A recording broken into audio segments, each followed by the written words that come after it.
In this video, I'm going to be telling you guys the difference between a paraplegic and a quadriplegic or tetraplegic.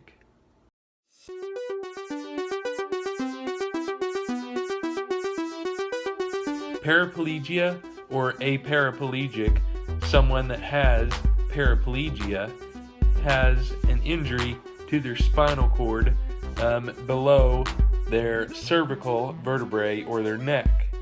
So this would be anyone with an injury to the spinal cord of the thoracic vertebrae, the 12 vertebrae below your neck, the lumbar area of the spine, the 5 vertebrae below your thoracic area, or your sacrum, as well as the coccyx. Paraplegics have paraplegia of 2 limbs, and that would be their legs. So the higher up the injury, so the first 6 vertebrae, so you got the 8 vertebrae of the neck, then it goes to 12 vertebrae of the thoracic area of the spine. So the top one is T1 and the bottom one is T12. So the higher your injury, the less function you're going to have.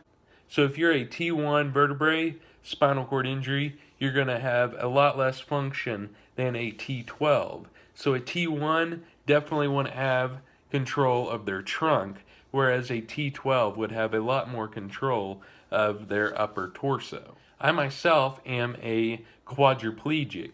Quad meaning 4, quadriplegia meaning the paralysis of all 4 limbs. Most people believe that I am a paraplegic because I can move my arms, and they think that I don't have any paralysis in these 2 arms. However, I do. I do not have very good triceps, so these right here, the muscles to push. However, I do have good biceps, the muscle to pull. And also, my hands do not work. So I have to use what they call tenodesis, which is basically the movement of the wrist to operate my fingers.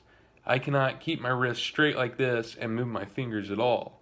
If I try it, they do not move. So what tenodesis is the movement of the wrist. So to close my hand, I go up like this, and to open my hand, I go down like this. So to pick something up, I will bend my wrist down like this to open my hand, and then I will grab it by going like this to close my hand. I am a complete C5 quadriplegic, so that is the 5th vertebrae of the neck. If I was actually 1 vertebrae higher and a complete C4, I would not have the use of my arms at all. So I would basically just be like this, and I couldn't move anything from about here up. So I could probably shrug my shoulders and move my neck a little bit up and down and side to side. A lot of people that don't know very much about spinal cord injuries believe that quadriplegics cannot move their legs or their arms. However, that is false. Just because I can move my arms doesn't mean that I have full use of them.